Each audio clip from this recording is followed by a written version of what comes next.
ঠিক বলেছো, ঠিক বলেছো। আগন্তুক, তুমি আমাদের অতিথিশালায় বিশ্রাম নাও। আমরা তোমার উপর খুব খুশি হয়েছি। প্রহরী, আগন্তুকে নিয়ে যাও। কি ভাবছেন মন্ত্রী মশাই? একটা সুযোগ এসেছে হাতে, সেই সুযোগটা কাজে লাগাতে হবে। সে সুযোগ? কি গো, শুয়ে আছো যে? আজও রাজসভায় যাবে না? না গিন্নি, একটু শয্যা সুখ করতে ইচ্ছে হচ্ছে। শোনো, আজ মনে হচ্ছে মহারাজ লোক পাঠাবে আমার খোঁজ নেবার জন্য। তাহলে কি হবে? তোমাকে এইরকম শুয়ে থাকতে দেখলে কি ভাববে? শোনো গিন্নি, আজ যদি মহারাজের লোক আসে তুমি বলে দেবে যে আমি নেই, তীর্থ করতে গেছি, ঠিক আছে? রাজসভার চাকরি থাকলে হয়। রাজসভা থেকে আমাকে কেউ হটাতে পারবে না, এই বিশ্বাস আমার আছে গিন্নি।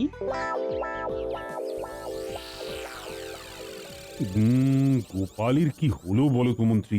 আজকেও তো এলো না। তুমি কি কিছু জানো? না মহারাজ। মহারাজ, আমার মনে হয় লোক পাঠিয়ে গোপালের খবর নেওয়া উচিত। ওর জন্য আমার মনটা কিরকম ছটফট করছে। ঠিক বলেছো বিজ্ঞানী।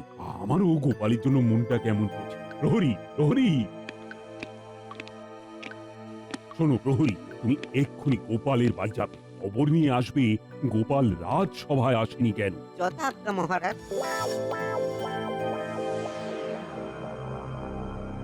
মন্ত্রী, অনেক দিন ধরে একটা ইচ্ছে মাথার মধ্যে কেবলই কামড়াচ্ছে। কি ইচ্ছে মহারাজ? কৃষ্ণনগর আক্রমণ করে মহারাজ কৃষ্ণচন্দ্রকে বন্দি বানিয়ে এই খাম্বাজ রাজ্যের ভৃত্য করে রাখতে। আর মন্ত্রীটাকে কি বানাবেন? ওই কৃষ্ণনগরের মন্ত্রীটাকে শুধু ব্যবহার করব, তারপর কাজ মিটে গেলে ছুঁড়ে ফেলে দেব।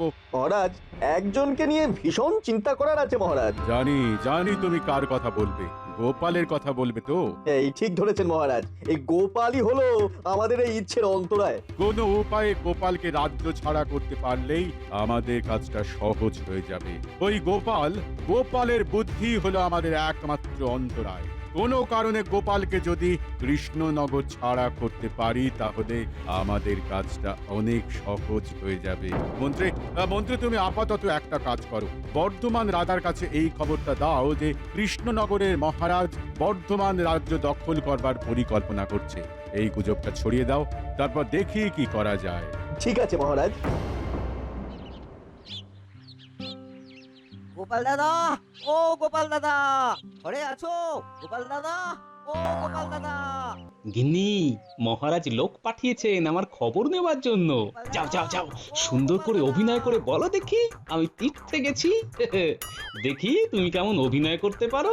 আমিও চলা কলা কম জানি না। হ্যাঁ, তুমি শোনো আমি কেমন বাচিক অভিনয় করি। হ্যাঁ,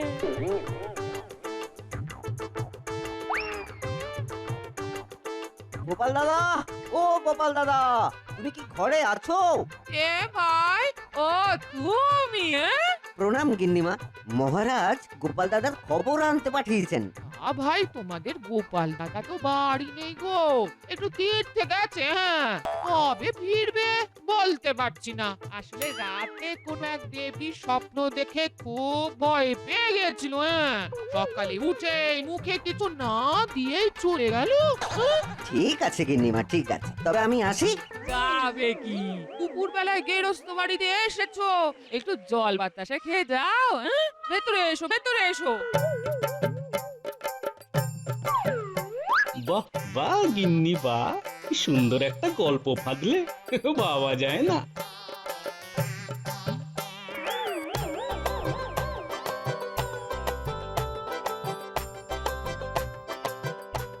বোকা শোকা দেখতে হলে কি হবে, না আমার বউটা বেশ চালাক চতুর, ঘরের ভেতর ঢুকিয়ে প্রমাণ করে দিলে যে আমি ঘরে নেই।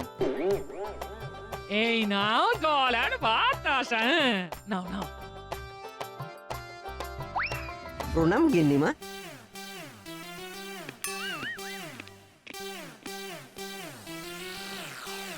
বলো প্রহরী, গোপালের কি খবর পেলে? মহারাজ গোপাল দাদা তীর্থে গেছে। বাবা, কালে কালে কত কি হলো, গোপালও তীর্থে গেল। প্রহরী, তুমি কি ঘরের ভিতর ঢুকে দেখেছিলে? আমি ঢুকবো কি, গিন্নিমা তো ঘরের ভেতর ঢুকিয়ে বসিয়ে বেশ আদর করে ঠান্ডা জল আর গুড়ের বাতাসা খাইয়ে তবে ছাড়লো। ঠিক আছে, খবর পাওয়া গেল যে গোপাল সুস্থ। এতেই আমি খুশি। গোপালের এই না বলে যাওয়াটা একদম সমর্থনযোগ্য নয়। বলে কয়ে যাবার মতো তো সময় পাওয়া যায়নি। তাতে কোনো এক দেবতার স্বপ্ন দেখে ভয় পেয়ে গিয়ে ওই সকালে কিছু মুখে না দিয়ে বেরিয়ে পড়েছে।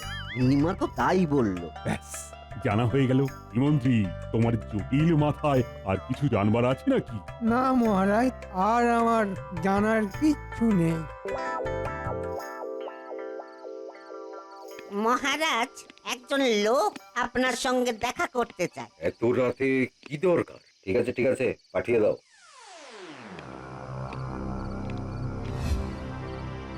কি বলতে চাও বলো আগন্তুক। মহারাজ, একটা খবর দিতে এসেছি। আমি আসছি কৃষ্ণনগর থেকে। আমার নাম গজুপতি। কৃষ্ণনগর থেকে? মহারাজ কৃষ্ণচন্দ্র রায়ের শরীর কুশল আর মঙ্গল আছে তো? মহারাজ, সবাই ঠিক আছে, কিন্তু আপনি ঠিক নেই। আপনার বিশ্বাস সরলতার সুযোগ নিচ্ছে ওই মহারাজ কৃষ্ণচন্দ্র রায়। বলছো কি তুমি আগন্তুক? তুমি জানো কার সম্পর্কে তুমি কথা বলছো আমার কাছে? জানি মহারাজ, আর জানি বলে এই গুপ্ত সংবাদটা আপনাকে দেবার জন্য আমি সুদূর কৃষ্ণনগর থেকে এখানে এসেছি। আর ভাবতেও পারবেন না মহারাজ কৃষ্ণচন্দ্র রায় কি ভয়ঙ্কর ষড়যন্ত্র রচনা করেছেন। তুমি একটু খুলে বলো আগন্তুক। মহারাজ কৃষ্ণচন্দ্র রায় পরিকল্পনা করেছেন যে বর্ধমান রাজ্য তিনি আক্রমণ করবেন, এবং এই মর্মে কৃষ্ণচন্দ্র রায় সুবিশাল সৈন্যবাহিনী প্রস্তুত করে খুব শীঘ্রই বর্ধমান রাজ্যে প্রবেশ করবেন।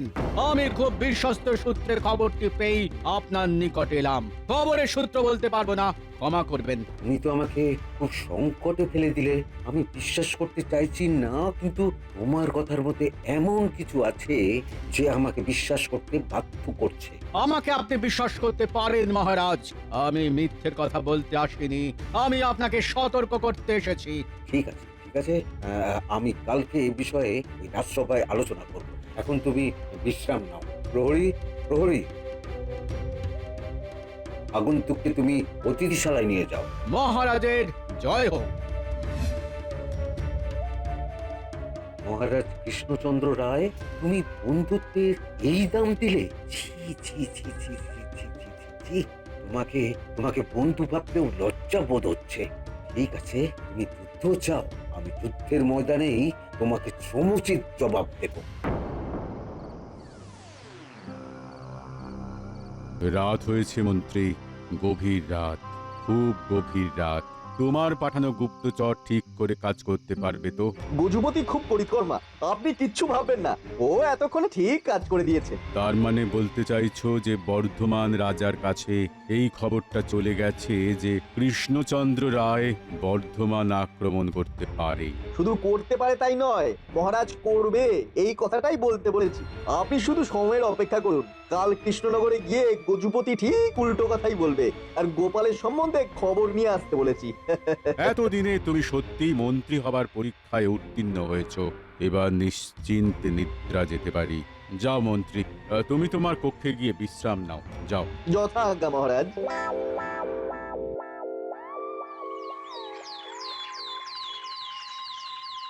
কি গো, আজকেও কি রাজসভায় যাবে না? কেন? এই যে তোমার কাছে রয়েছি, তোমার কি ভালো লাগছে না? না, তা নয়। কাল রাজসভায় যাব, আজ শুয়ে শুয়ে ভাববো যে কাল কি বলবো। মাথাটারও বিশ্রাম প্রয়োজন। যাও, তুমি কাজে যাও, আমি আমার বরাদ্দ শয্যা সুখ উপভোগ করি। প্রণাম মহারাজ, আমি বর্ধমান থেকে আসছি একটা বিশেষ খবর দিতে। আমার নাম গজুপতি। কি বিশেষ খবর? মহারাজ, কৃষ্ণনগরের ওপর ভয়ানক বিপদ ঘনিয়ে আসছে, তাই আগাম সতর্ক করতে চলে এলাম। বিপদ? ওরে বাবা! মহারাজ, মহারাজ খুব মন দিয়ে শুনুন। বর্ধমানের মহারাজ এই কৃষ্ণনগর আক্রমণ করবার জন্য প্রস্তুত হচ্ছে। এ কি কি বলছো গজপতি? এটা তো অবিশ্বাস্য। বর্ধমানের মহারাজ তো আমার পরম মিত্র। মিত্রতা মিত্রতা শত্রুতাতে পরিণত হতে বেশি সময় লাগে না মহারাজ। চিরস্থায়ী বন্ধু বলে তো কিছু নেই। তুমি কোথা থেকে খবর পেলে আগন্তুক? খবরের উৎস তো বলা যাবে না মন্ত্রী মশাই, তার কারণ আমাকে আরো খবর জানতে হবে। যিনি আমাকে এই খবরটি দিয়েছেন তার নাম গোপন রাখতে বলেছেন। কি ভয়ঙ্কর আকান্তরে পড়লাম রে বাবা। সেনাপতি নেই, গোপাল নেই, কার সাথে আলোচনা করব? মহারাজ, আপনি চিন্তা করবেন না। এখন আমাদের কাজ হলো আমাদের সেনাকে যুদ্ধের জন্য তৈরি রাখা আর খবরের সত্যতা সম্পর্কে সঠিক তথ্য নেওয়া। এই কি বলেছো বিজ্ঞানী? হ্যাঁ, আমাদের সেনাদের সাহস আর বীরত্ব নিয়ে কোনো কথা হবে না মহারাজ। আমরা যদি সীমান্তে দাঁড়িয়ে হাঁচি, সেই হাঁচির দাপটে বর্ধমান রাজ্য কেঁপে যাবে। হ্যাঁ, ঠিক বলেছো, ঠিক বলেছো। আগন্তু, তুমি আমাদের অতিথিশালায় বিশ্রাম নাও। আমরা তোমার উপর খুব খুশি হয়েছি। হরি, আগন্তুকে নিয়ে যাও। কি ভাবছেন মন্ত্রী মশাই? একটা সুযোগ এসেছে হাতে, সেই সুযোগটা কাজে লাগাতে হবে। সে সুযোগ? গোপালের অন্তর্ধান এবং বর্ধমান রাজার আক্রমণের হুমকি, এই দুটোকে মিলিয়ে দাও। আমি বুঝে গেছি, আমার মাথায় একটা দারুণ বুদ্ধি এসে গেছে। গোপালের এই তীর্থযাত্রা আর বর্ধমান রাজার হুমকি আমার মাথা খুলে দিয়েছে। কাল রাজসভায় দেখবে আমার খেলা। আর বলে দিলে ভালো হতো। না, তোমাদেরও তো চিন্তা শক্তি আছে। আজ রাত ভাবো, যদি না পারো তো কাল রাজসভায় শুনে নিও। এখন চললাম এক ঢিলে দুই পাখি।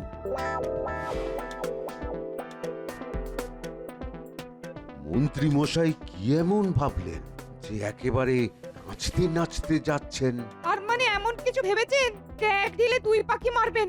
একটা তো গোপালের অপসারণ, আর অপরটা কি হতে পারে ভাবতে হবে।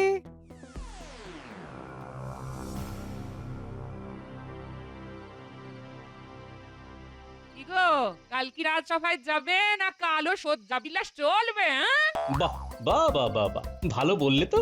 শয্যা বিলাস না, আমার সাথে থাকতে থাকতে তোমার মাথাটাও বেশ খোলতাই হচ্ছে। না, কালকের দিনটা রাজসভায় যাব না, কিন্তু কেউ যদি এসে খবর নেয় তাহলে বলবে ওই আজই তীর্থ থেকে ফিরেছি, পথশ্রমে ক্লান্ত, ব্যাস তাহলেই হবে। এই 4 দিন তুমি কোনো কাজের কাজ করলে না, শুধু শুয়ে বসে কাটালে। হ্যাঁ,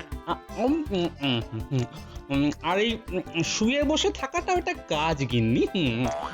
তাতে তাতে তাতে মাথার জটগুলো খুলে যায়। আর গিন্নি, এই সময় এই তাজা কুড়মুড়ে মুড়ি আর আখের গুড়ের বাতাসা কাটিয়ে দিল সব হতাশা। মরণ।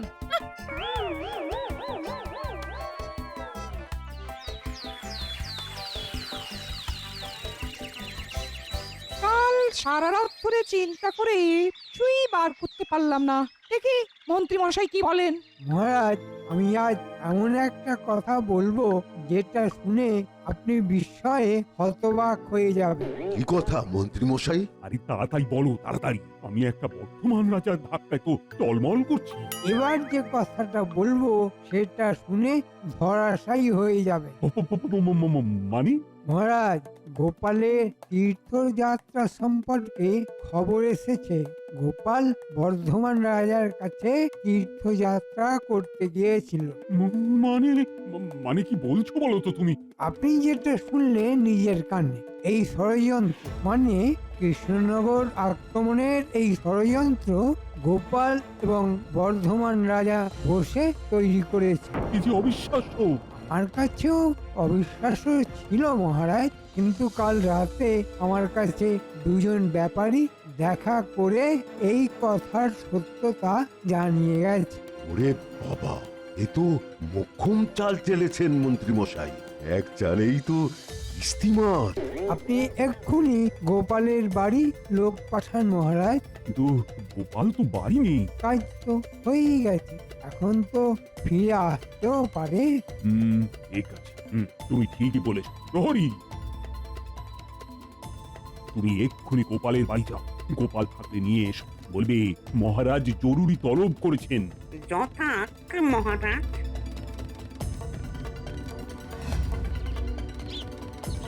গোপাল দাদা, ও গোপাল দাদা, গোপাল দাদা। কে? প্রহরী ভাই, দাঁড়াও, আসছি। এইমাত্র আমি তীর্থযাত্রা থেকে এলাম। বলো ভাই, কি দরকার? মহারাজ এক্ষুনি আপনাকে ডেকেছেন। ঠিক আছে, চলো, যাচ্ছি। গিন্নি, আমি রাজসভায় যাচ্ছি। দেখো দেখো কি আবার ঘটলো? কেন জরুরি তলব? দেখি কি ঘটলো। চলো প্রহরী ভাই।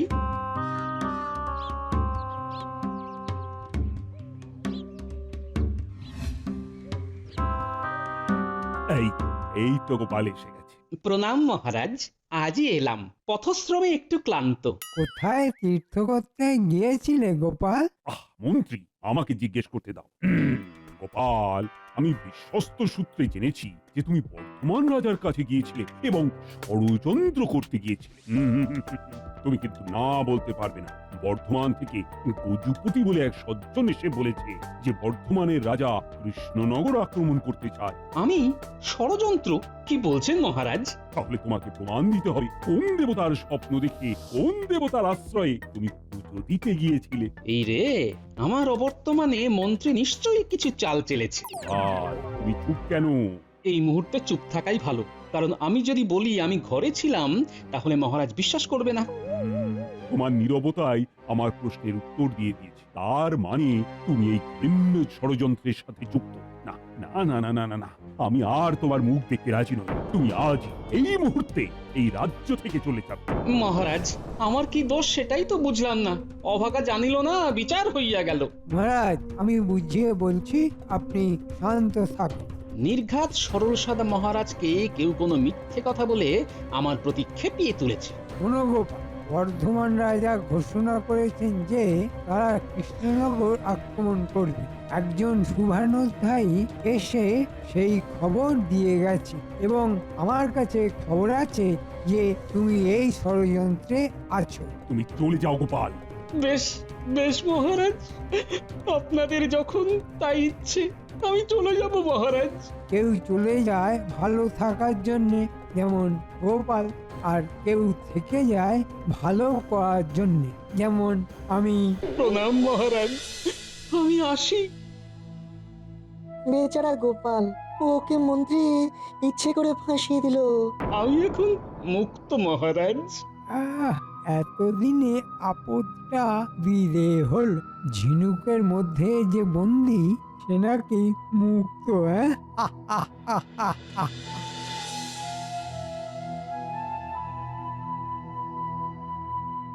এ কি বদনাম দিলেন তোমার মহারাজ? দেখো, বদনামের দাগ যখন লেগেছে তখন সেই দাগ তোলার দায়িত্ব আমার। গিন্নি, একটা গুজব রটেছে বুঝলে, আর সেই গুজবে মহারাজ কান দিয়ে নিজের সর্বনাশ করতে চাইছেন। আমি এখন চললাম, তুমি এখানে থাকো, আমি ঠিক 3 দিন পর ফিরে আসব। সে কি, তোমাকে তো কৃষ্ণনগর থেকে তাড়িয়ে দিয়েছে? সেটাই তো, এর মধ্যে তো একটা ফসকা গেরো আছে গিন্নি, সেটা ধরেই ফিরে আসব। এখন চলি, এখন আমার অনেক কাজ।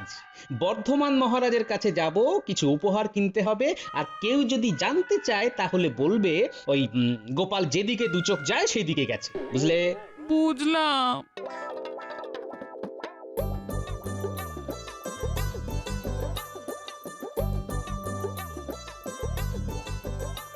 মহারাজ, কৃষ্ণনগর থেকে ওই গোপাল ভাঁড় এসেছেন, আপনার সাথে দেখা করতে চান।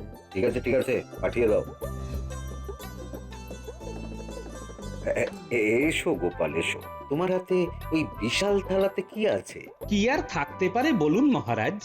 মহারাজ কৃষ্ণচন্দ্র রায় আপনার জন্য কিছু উপহার পাঠিয়েছেন। সে কি? আচ্ছা, কৃষ্ণচন্দ্র রায় ওই জুতো মেরে কুরদান করতেও পারেন নাকি? মহারাজ, আমাদের মহারাজের কাছে আপনার সম্পর্কে কেউ গুজব ছড়িয়ে গেছে যে আপনি কৃষ্ণনগর আক্রমণ করার জন্য সৈন্য প্রস্তুত করছেন। মহারাজের কাছে জেনেছি লোকটির নাম গজুপতি। সে কি? ওই নামে এক ব্যক্তি এসে তো আমার কাছে বললো যে কৃষ্ণনগর থেকে আসছে। আর আমাদের মহারাজের কাছে এসে সে বলেছে সে বর্ধমান থেকে আসছে। ব্যাপারটা বুঝেছেন মহারাজ?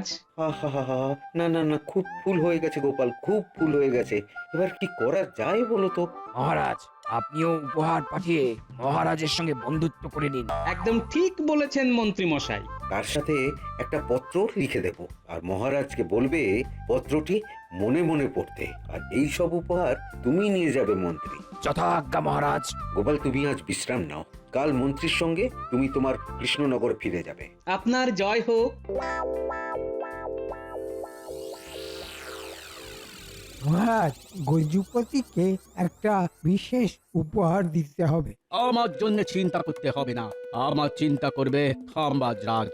যাক, আমাকে যে কাজ দেয়া হয়েছিল সেটা ঠিকভাবে করতে পেরেছি। আপনার শুভ হোক। গজপতি গোপালের আসনে বসবে, কি ঠিক আছে? দুদিন পরে তোমার ওই সিংহাসনটাও থাকবে না। আপনার খুব কৃপা মহারাজ। মহারাজ, ওই বর্ধমান রাজার মন্ত্রী এবং গোপাল দুজনেই আপনার সাক্ষাৎ প্রার্থী। মানে ঠিক আছে, ওকে আসতে দাও। তারপর রাজাজ্ঞা পালন না করার জন্য গোপালকে কারাগারে নিক্ষেপ করবে। আপনার জয় হোক মহারাজ। তোমার এত সাহস যে তুমি আমার আদেশকে বুড়ো আঙুল দেখিয়ে ফিরে এলে। আমি তো আপনার আদেশ পালন করেছি মহারাজ, আমি তো চলে গেছি। আপনি বলেছিলেন এই রাজ্য ছেড়ে চলে যেতে, কিন্তু মহারাজ ফিরে আসতে তো বারণ করেননি। মরেছে, গোপাল তো ফিরে এসেছে। মহারাজ, বর্ধমানের মহারাজ আপনাকে পত্র পাঠিয়েছেন। মহারাজ, আপনার উপহার আমরা গ্রহণ করেছি, এবার আমাদের উপহার আপনি গ্রহণ করুন। এই গজপতি আমাদের কাছে আপনার সম্পর্কে জানিয়েছিল যে আপনি আমাদের রাজ্য আক্রমণ করতে চান। সে কি গজপতি, তুমি আমার সম্পর্কেও বলেছ? ওই আমি তো এই ধরনের কোনো কথা বলেছি বলে মনে পড়ছে না। আমি তো জানি আপনি বলেননি। আপনি বলতে পারেন না, কারণ আপনি তো একটা কথাই বলেন, যুদ্ধ নয় শান্তি চাই। রে, এবার তো নয় শুলে চড়বো, নয় কারাগারে ঢুকবো। আগে ভাগে ক্ষমা চেয়ে নি। মহারাজ, মহারাজ, এ খাম্বাজ রাজার কাজ, আমি নিমিত্ত মাত্র। নিমিত্ত হও আর যাই হও, তুমি গুজব ছড়িয়েছিলে। মহারাজ, এই গুজব ছড়ানোর জন্য এই পাজি লোকটার শাস্তি হওয়া উচিত। জয় প্রহরী, এই গজপতিকে কারাগারে রেখে এসো। আর গোপাল কাকে কান নিয়ে গেল বলে কাকের পেছনে দৌড়ানোটা খুব ভুল হয়েছে। এবার আমি প্রমাণ করতে পেরেছি তো মহারাজ যে আমি বেঈমান নই। আমার দোষ ক্ষমা করো গোপাল, আমি জানি তুমি নিজেকে নির্দোষ প্রমাণ করতে নিজের দায়িত্বে উপহার কিনে বর্ধমান রাজার কাছে নিয়ে গেছো। এ আমার কর্তব্য মহারাজ, আজ আমি খুব খুশি। প্রণাম।